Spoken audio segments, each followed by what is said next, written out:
Hi, in this video I will show you how to get GIFs on the Snapchat. So by default there is no feature to send the GIF on the Snapchat, but if you want to send the GIF you have to simply follow this procedure. So first of all you have to open your Play Store mobile application and you have to search for the Gifs stickers a keyboard and maker this application, and you have to install it on your phone. I have already installed it to my phone, so I simply open it to show you how you can send GIF. After that you have to log in with your account and search for the any GIF, and you will see a share button here.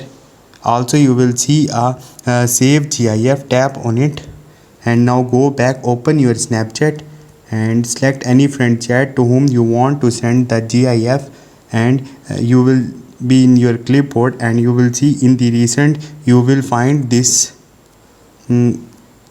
GIF. Tap on it and it will send. So this is the procedure to send the GIF on the Snapchat. Hope this video will helpful for you. See you next time. Thank you.